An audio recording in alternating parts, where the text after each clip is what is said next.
نحمده ونستعينه ونستغفره ونعوذ بالله من شرور أنفسنا ومن سيئات أعمالنا. من يهده الله فلا مضل له ومن يضلله فلا هادي له، وأشهد أن لا إله إلا الله وأشهد أن محمدا عبده ورسوله. أما بعد فأعوذ بالله من الشيطان الرجيم. يا أيها الذين آمنوا اتقوا الله حق تقاته ولا تموتن إلا وأنتم مسلمون.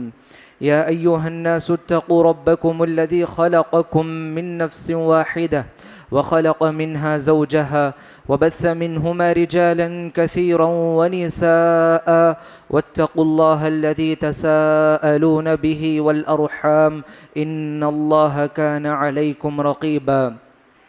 يا أيها الذين آمنوا اتقوا الله وقولوا قولا سديدا يصلح لكم أعمالكم ويغفر لكم ذنوبكم، ومن يطع الله ورسوله فقد فاز فوزا عظيما.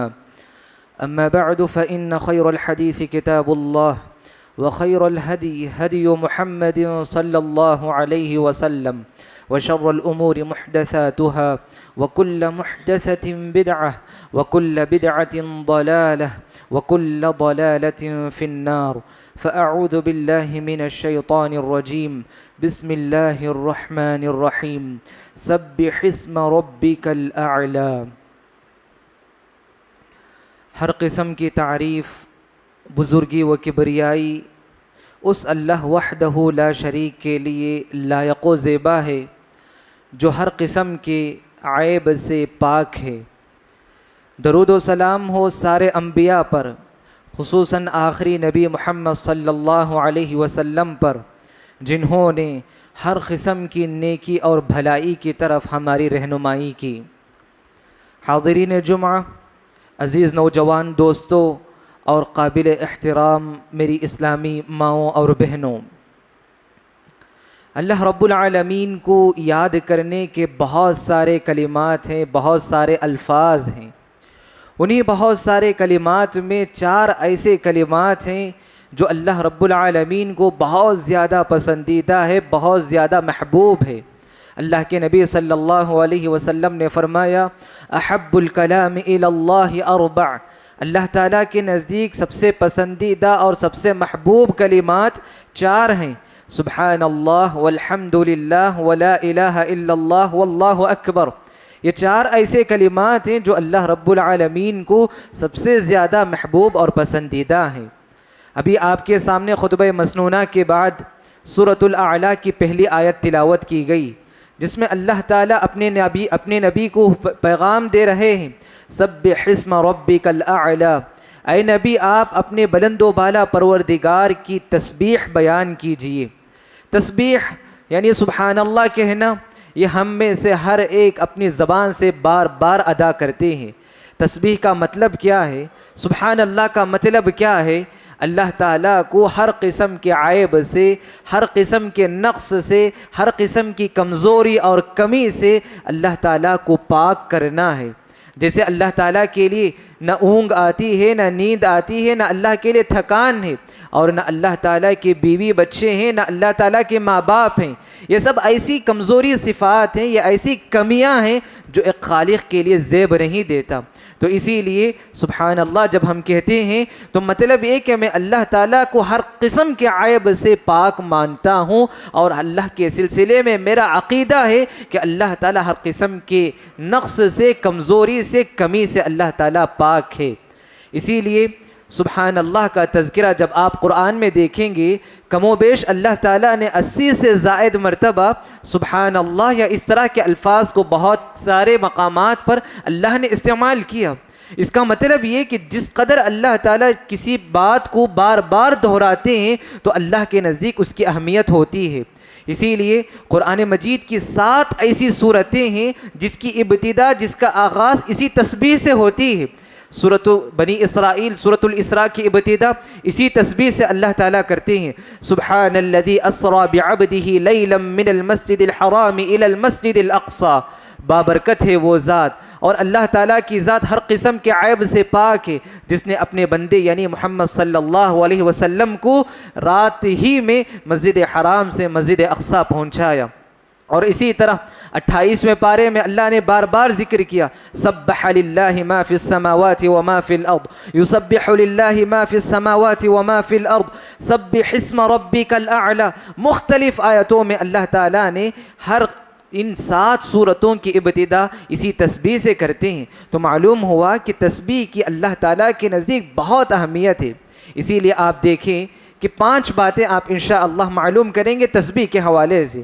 سب سے پہلی بات ہے کہ سبحان اللہ، یعنی تسبیح کہنا یہ ایسا کلمہ ہے، کائنات کی ہر چیز اللہ کی تسبیح بیان کرتی ہے، چھوٹی سی چھوٹی چیز بھی اللہ کی تسبیح بیان کرتی ہے۔ فرشتے اللہ تعالیٰ کے مقرب مخلوق ہیں، فرشتوں کا کام ہی یہی کہ وہ اپنی ذمہ داری کو ادا کرتے کرتے ہمیشہ اللہ کی تسبیح بیان کرتے ہیں۔ اللہ نے کہا یسبحون اللیل والنہار لا یفترون، یہ فرشتے رات دن بغیر تھکے بغیر رکے اللہ کی تسبیح بیان کرتے ہیں۔ اور ان فرشتوں میں بھی خصوصاً وہ فرشتے جو اللہ تعالیٰ کے عرش کو اٹھائے ہوئے ہیں، جن کو حملۃ العرش کہا جاتا ہے، اور وہ فرشتے جو اللہ کے عرش کے اطراف ہیں، ان کا بھی یہی مشغلہ رہتا کہ ہمیشہ وہ اللہ کی تسبیح بیان کرتے ہیں۔ اللہ تعالیٰ نے سورہ غافر میں کہا الذین یحملون العرش ومن حولہ یسبحون بحمد ربہم، وہ فرشتے جو اللہ تعالیٰ کے عرش کو اٹھائے ہوئے ہیں، اور وہ فرشتے جو اللہ کے عرش کی ارد گرد ہیں، ان کا کام ہی یہی کہ اللہ تعالیٰ کی تسبیح بیان کرتے رہنا۔ اور اسی طرح سورہ بنی اسرائیل کے آیت نمبر 40/4 میں اللہ تعالیٰ نے کہا تسبح لہ السماوات السبع والارض ومن فیہن، 7 آسمان، سبحان اللہ، اس آیت پر غور کریں کہ 7 آسمان اور زمین، اور آسمان اور زمین میں جتنے مخلوقات ہیں سب کو اللہ کی تسبیح بیان کرتے ہیں۔ وَإِن مِّن شَيْءٍ إِلَّا يُسَبِّحُ بِحَمْدِهِ، کائنات کی ہر چیز اللہ کی تسبیح بیان کرتی ہے، صرف یہ آسمان یہ زمین ہی نہیں بلکہ یہ پہاڑ بھی اللہ کی تسبیح بیان کرتے ہیں۔ مفسرین نے کہا پرندے بھی اللہ کی تسبیح بیان کرتے ہیں۔ اس آیت کی روشنی میں کہا وَسَخَّرْنَا مَعَ دَاوُودَ الْجِبَالَ يُسَبِّحْنَ وَالطَّيْرَ، کہ داؤد علیہ السلام جب زبور کی تلاوت کرتے اپنی پیاری آواز کے ساتھ، یہ پرندے بھی اپنی ہی پیاری آواز کے ساتھ اللہ تعالیٰ کی تسبیح بیان کرنے میں لگ جاتے۔ مفسرین نے کہا کہ یہ پرندے نہ آسمان میں رہتے ہیں نہ زمین میں رہتے ہیں، بلکہ آسمان اور زمین کے درمیان رہتے ہوئے بھی ہمیشہ اپنی زبان سے وہ اللہ کی تسبیح بیان کرتے ہیں۔ سبحان اللہ، دیکھیں کہ یہ بے زبان مخلوق بھی اللہ کی تسبیح بیان کرنے میں مصروف رہتے ہیں۔ اور اسی طرح یہ بجلی کا گرجنا، یہ بادل کا گرجنا، بجلی کی کڑک، دراصل یہ بھی اللہ کی تسبیح بیان کرتے ہیں۔ دراصل ہم لوگوں کو ایسا محسوس ہوتا کہ یہ بجلی کی چمک اور یہ بادل کا گرجنا یہ اپنی جگہ پر ہے، لیکن حقیقت میں یہ بھی اللہ کی تسبیح بیان کرتے ہیں۔ سورۃ الرعد میں اللہ نے کہا وَيُسَبِّحُ الرَّعْدُ بِحَمْدِهِ، کہ یہ بجلیاں بھی اللہ تعالیٰ کی تسبیح بیان کرتی ہیں۔ اسی طرح عبداللہ بن مسعود رضی اللہ عنہ کہتے ہیں، صحیح بخاری کی حدیث ہے، کُنَّا نَسْمَعُ تَسْبِيحَ الطَّعَامِ وَهُوَ يُؤْكَلُ، ہم اللہ کے نبی صلی اللہ علیہ وسلم کے پاس بیٹھے ہوئے رہتے اور آپ کے سامنے کھانا کھاتے تو کھانا بھی اللہ کی تسبیح بیان کرتی تھی، ہم وہ سنا کرتے تھے۔ لا الہ الا اللہ، سبحان اللہ، دیکھیں غور کریں کہ ایک بے زبان جس کے اندر روح نہیں ہے، یہ مخلوقات جب اللہ کی تسبیح بیان کرتی ہیں تو میں اور آپ، میری اور آپ کی زندگی میں اللہ کی تسبیح کس قدر بیان کرنے کی ضرورت ہے، ہم کس قدر محتاج ہیں کہ ہم ہمیشہ اپنی زبان سے اللہ کی تسبیح بیان کریں۔ دوسری بات یہ تسبیح کا بیان کرنا، سبحان اللہ کہنا، یہ انبیاء کا معمول تھا۔ انبیاء ہمیشہ اس تسبیح کا سہارا لیا کرتے تھے۔ جب موسیٰ علیہ السلام کو اللہ تعالیٰ نے فرعون کے پاس بھیجا تو موسیٰ علیہ السلام نے اللہ تعالیٰ سے کہا وَجَعَلْ لِي وَزِيرًا مِّنْ أَهْلِي هَارُونَ أَخِي، پروردگارا میرا ساتھی بطور وزیر مجھے ہارون یعنی میرے بھائی کو بھیج میرے ساتھ، اور اس کے بعد یہ میرا ساتھی رہے گا۔ پھر اس کے بعد کہا کَيْ نُسَبِّحَكَ كَثِيرًا، تاکہ ہم سب تیری تسبیح بیان کر سکے۔ اور اسی طرح زکریا علیہ السلام کو جب اللہ تعالیٰ نے یحییٰ کی خوشخبری دی تو اس خوشخبری کو ملتے ہی اللہ تعالیٰ نے زکریا علیہ السلام سے کہا وَاذْكُرْ رَبَّكَ كَثِيرًا وَسَبِّحْ بِالْعَشِيِّ وَالْإِبْكَارِ، تمہاری اس خوشخبری کی علامت ہی یہی ہے کہ تم صبح شام اللہ کی تسبیح بیان کرتے رہنا۔ اور اسی طرح اللہ کے نبی صلی اللہ علیہ وسلم کو بھی اللہ تعالیٰ نے یہی پیغام دیا۔ اللہ تعالیٰ نے کہا فَسَبِّحْ بِحَمْدِ رَبِّكَ قَبْلَ طُلُوعِ الشَّمْسِ وَقَبْلَ غُرُوبِهَا، اے نبی محمد صلی اللہ علیہ وسلم آپ بھی سورج کے طلوع ہونے سے پہلے اور سورج کے غروب ہونے سے پہلے آپ اللہ کی تسبیح بیان کرتے رہیں۔ یہ انبیاء کا معمول تھا کہ وہ ہمیشہ اللہ کی تسبیح بیان کیا کرتے تھے۔ اور اسی طرح ایک تیسری بات یہ کہ تسبیح کا بیان کرنا یہ ہمارے پریشانیوں کا حل ہے۔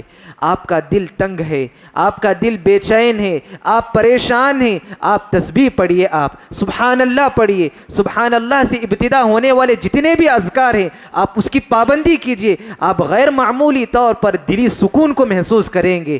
کیا دلیل ہے؟ یونس علیہ السلام جب تاریکی میں تھے، تاریکی بھی کون سی تاریکی؟ اللہ تعالیٰ نے کہا فنادا فی الظلمات، تاریکیوں میں رہتے ہوئے انہوں نے اللہ کو پکارا۔ صرف ایک تاریکی نہیں تھی بلکہ تاریکیوں میں رہتے ہوئے انہوں نے اللہ سے پکارا۔ کس قسم کی تاریکی؟ ایک تو سمندر کی تاریکی، پھر اس کے بعد رات کی تاریکی، پھر سمندر میں مچھلی کے پیٹ میں رہتے ہوئے اس تاریکی میں رہتے ہوئے انہوں نے کس دعا کا سہارا لیا؟ لا الہ الا انت سبحانک انی کنت من الظالمین، پروردگارا تیرے علاوہ کوئی معبود نہیں ہے، تیری ذات پاک ہے، میں ہی گمراہ لوگوں، میں ہی ظلم کرنے والوں میں سے تھا۔ تو دیکھیں یہاں پر یونس علیہ السلام پریشانی میں ہونے کے باوجود بھی جس دعا کا انہوں نے سہارا لیا، جس کلمے کا انہوں نے سہارا لیا، جس ذکر کا انہوں نے سہارا لیا، وہ یہی تسبیح یعنی سبحان اللہ تھا۔ اور اللہ تعالیٰ نے ایک اور مقام پر کہا فَلَوْلَا أَنَّهُ كَانَ مِنَ الْمُسَبِّحِينَ لَلَبِثَ فِي بَطْنِهِ إِلَى يَوْمِ يُبْعَثُونَ، اگر یونس علیہ السلام مچھلی کے پیٹ میں اللہ کی تسبیح نہیں بیان کرتے، سبحان اللہ نہیں کہتے، تو وہ قیامت کے دن تک وہ مچھلی کے پیٹ ہی میں رہتے تھے۔ لیکن اس پریشانی سے نکالنے کا جو واحد علاج اللہ نے اور یونس علیہ السلام نے جو اختیار کیا وہ یہی تسبیح ہے۔ تو گویا معلوم ہوا کہ یہ تسبیح یعنی سبحان اللہ کہنا یہ ہماری پریشانیوں کا حل ہے، ہمارے تنگ دلی کا حل ہے۔ اور اسی طرح اللہ کے نبی صلی اللہ علیہ وسلم مشرکین کی باتوں سے بہت بیزار آ چکے تھے۔ اللہ کے نبی صلی اللہ علیہ وسلم کو مشرکین کاہن کہتے تھے، جادوگر کہتے تھے، آپ کو شاعر کہتے تھے، اس سے بڑھ کر اللہ کے نبی صلی اللہ علیہ وسلم کو مجنون یا پاگل کہتے تھے والعیاذ باللہ۔ اس کے باوجود اللہ کے نبی صلی اللہ علیہ وسلم کا دل بے چین رہتا تھا، اللہ کے نبی پریشان رہتے تھے، تو اللہ تعالیٰ نے کہا وَلَقَدْ نَعْلَمُ أَنَّكَ يَضِيقُ صَدْرُكَ بِمَا يَقُولُونَ، اے نبی ہم جانتے ہیں کہ ان مشرکوں کی باتوں سے آپ بیزار ہو رہے ہیں، آپ کا دل بے چین ہے، لیکن اس بے چینی کا علاج ہے فَسَبِّحْ بِحَمْدِ رَبِّكَ وَكُن مِّنَ السَّاجِدِينَ، آپ اپنے پروردگار کی تسبیح بیان کیجئے اور آپ سجدہ کرنے والوں میں سے ہو جائیے۔ تو دیکھیں اللہ تعالیٰ نے پریشانیوں کا جو حل بتایا اپنے نبی کو وہ یہی کہ آپ تسبیح بیان کیجئے۔ تو معلوم ہوا کہ ہمارے بہت سارے پرابلمز کا، ہمارے بہت سارے مسائل کا حل اللہ نے اس تسبیح میں رکھا ہے۔ اور اسی طرح چوتھی بات ہے کہ یہ سبحان اللہ کہنا، یہ تسبیح کا ادا کرنا یہ ہماری جسمانی طاقت ہے، جسمانی غذا ہے یہ ہمارے لیے۔ کیا دلیل ہے؟ فاطمہ رضی اللہ عنہا اللہ کے نبی صلی اللہ علیہ وسلم کے پاس آتی ہیں جب انہیں معلوم ہوتا کہ اللہ کے نبی خادموں کو تقسیم کر رہے ہیں اور یہ کام کرتے کرتے تھک چکی ہوتی ہیں، خدمت کرتے کرتے تھک چکی تھی، تو اللہ کے نبی صلی اللہ علیہ وسلم کے پاس جا کر انہوں نے خادم کو طلب کیا، تو اللہ کے نبی صلی اللہ علیہ وسلم نے کہا کہ جب تم سونے کے لیے بستر پر آؤ 33 مرتبہ سبحان اللہ، 33 مرتبہ الحمدللہ اور 34 مرتبہ اللہ اکبر پڑھا کرو۔ تو دیکھیں دن بھر ہم کام کر کے تھک جاتے ہیں، اس تھکان کا ہماری جسمانی غذا، ہماری جسمانی طاقت کا حل ہے کہ ہم تسبیح پڑھیں گے رات میں سونے سے پہلے، انشاءاللہ ہمارے دن بھر کے جتنے بھی تھکان ہوں گے یہ سب اللہ تعالیٰ ختم کر دیں گے۔ اور اسی طرح اللہ کے نبی صلی اللہ علیہ وسلم نے مختلف موقعوں پر مختلف حالتوں میں تسبیح سے ابتدا ہونے والے اذکار کی تعلیم ہمیں دی۔ اللہ کے نبی صلی اللہ علیہ وسلم نے کہا جب تم سواری پر بیٹھو سفر کے لیے نکلو تو یہ دعا پڑھو سبحان الذی سخر لنا هذا وما كنا له مقرنین، بابرکت ہے، اللہ تعالیٰ کی ذات ہر قسم کے عیب سے پاک ہے جس نے ہمارے لیے اس سواری کو ہمارے تابع بنایا جبکہ ہم اس پر قدرت رکھنے والے نہیں تھے۔ اور اسی طرح اللہ کے نبی صلی اللہ علیہ وسلم نے کہا جب تم کسی بلندی سے ڈھلان کی طرف نیچے کی طرف اترو تو سبحان اللہ کہتے ہوئے اترو، جب ہم سیڑھی سے اترتے ہیں تو سبحان اللہ کہتے ہوئے اتریں۔ تو یہاں پر بھی سبحان اللہ کی تعلیم دی گئی۔ اسی طرح نماز ایک ایسی عبادت ہے، نماز کی جب ابتدا ہوتی ہے اسی تسبیح سے ابتدا ہوتی ہے۔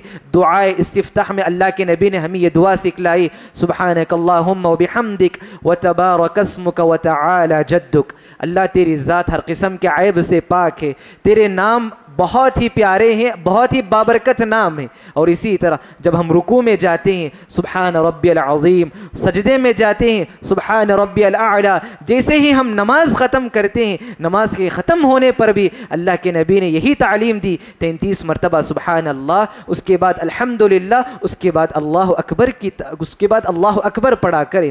تو یہ مختلف مقامات ہیں جہاں پر اللہ کے نبی نے ہمیں سبحان اللہ پڑھنے کی تعلیم دی۔ اور اسی طرح اللہ کے نبی صلی اللہ علیہ وسلم جب کوئی تعجب والا معاملہ دیکھتے تو اللہ کے نبی فوراً آپ کی زبان پر سبحان اللہ کا کلمہ نکلتا تھا۔ تو جب کبھی ہم کوئی ایسا معاملہ دیکھیں یا خود ہمارے ساتھ بھی ایسا معاملہ پیش آئے، کوئی تعجب انوکھا معاملہ ہو تو فوراً ہماری زبان سے سبحان اللہ کا جملہ نکلنا چاہیے۔ اور اسی طرح اللہ کے نبی صلی اللہ علیہ وسلم نے مجلس کے اختتام پر بھی اسی سبحان اللہ سے شروع ہونے والی دعا کو پیارے نبی نے سکھاتے ہوئے کہا من جلس مجلسا فکثر فیہ لغطہ، جو بھی کسی مجلس میں بیٹھے اور اس مجلس میں اس سے بےہودہ باتیں، فضول باتیں، بیکار باتیں ہو جائیں تو مجلس کے ختم ہونے سے پہلے سبحانک اللہم وبحمدک سبحانک اللہم وبحمدک اشہد ان لا الہ الا انت استغفرک واتوب الیک،